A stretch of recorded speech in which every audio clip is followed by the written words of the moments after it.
ChatGerry, more thoughts regarding VMT and TDA methods, number 1525, VPT-081, the 6th of February 2026, Gerald C. EclaireMD Foundation, category Methodology.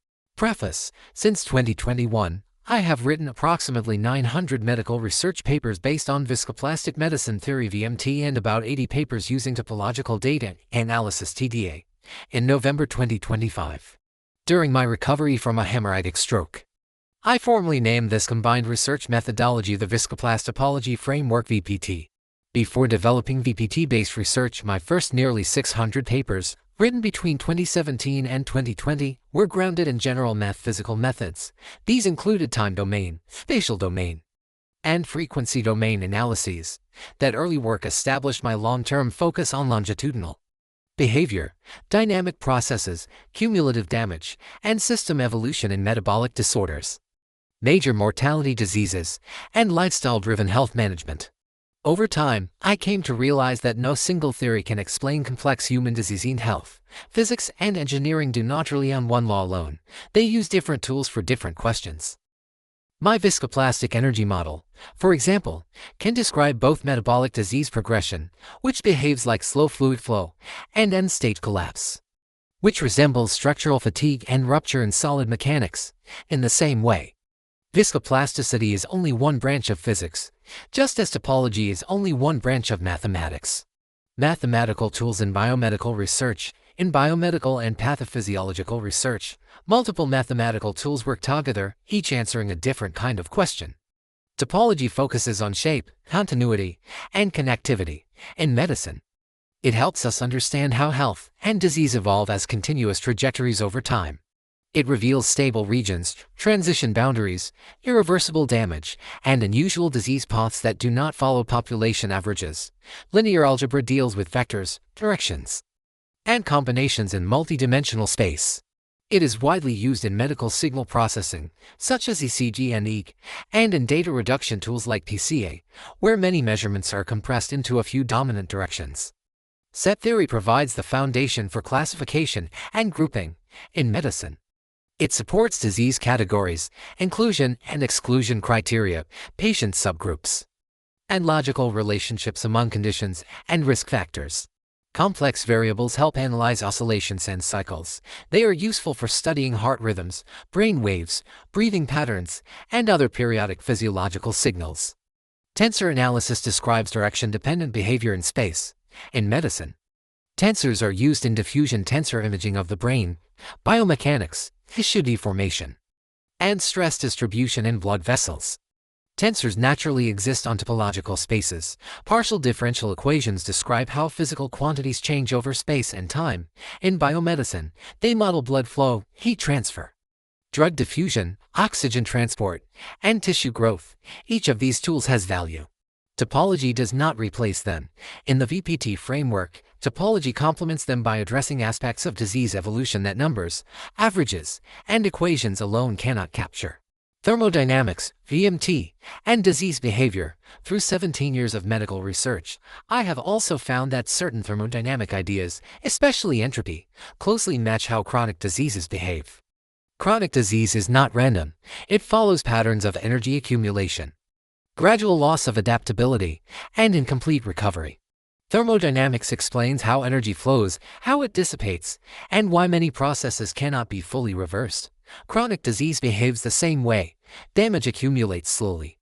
Recovery is often partial, and the body gradually loses its ability to adapt. In my framework, VMT energy represents the total physiological burden accumulated from long-term stress and strain. Entropy reflects the loss of internal order and flexibility. As disease progresses, the system becomes less stable and requires more effort just to maintain basic function. Topology provides the language to describe this behavior.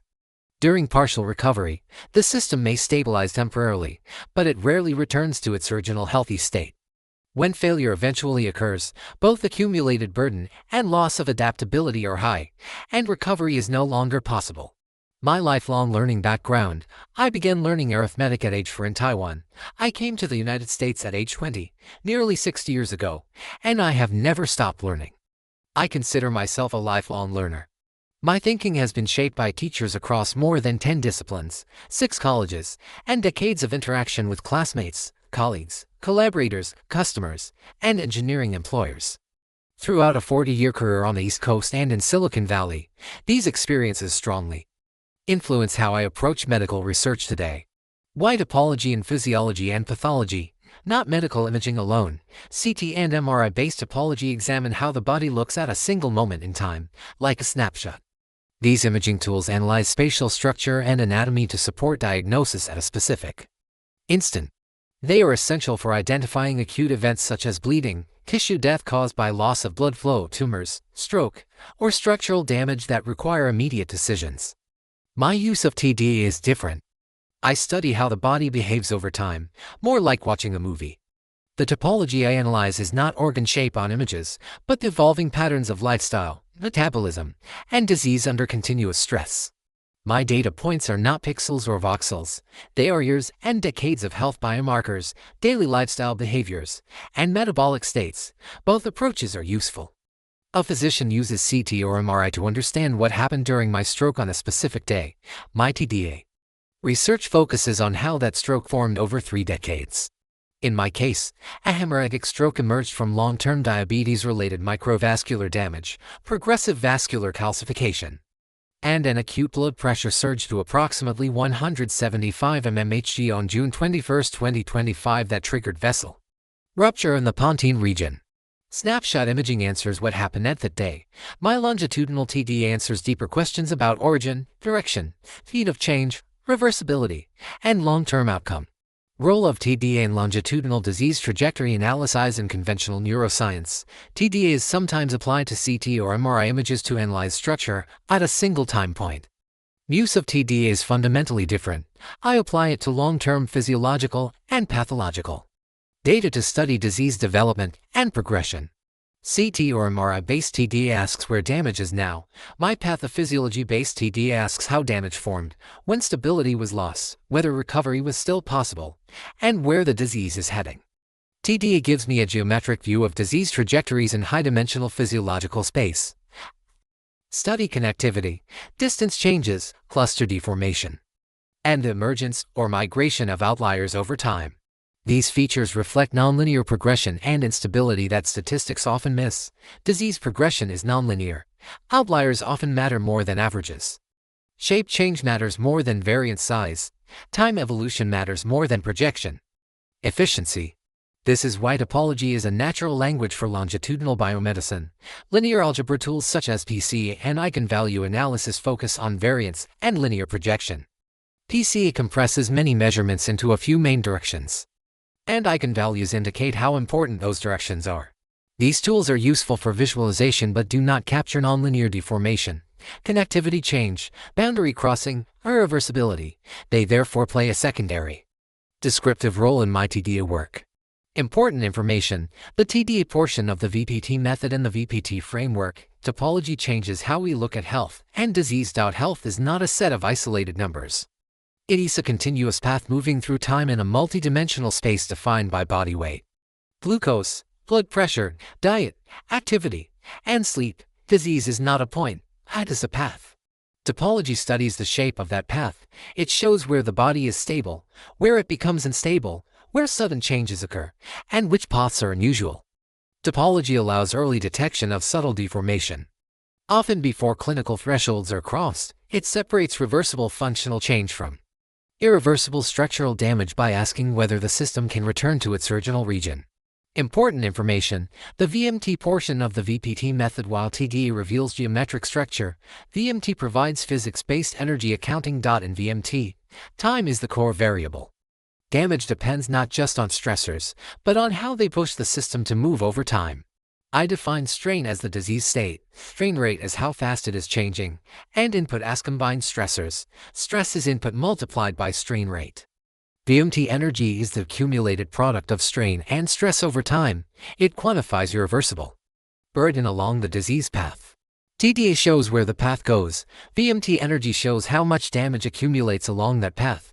Together, VMT and TDA allow disease to be studied as a continuous, time-dependent, and path-dependent process rather than as static measurements.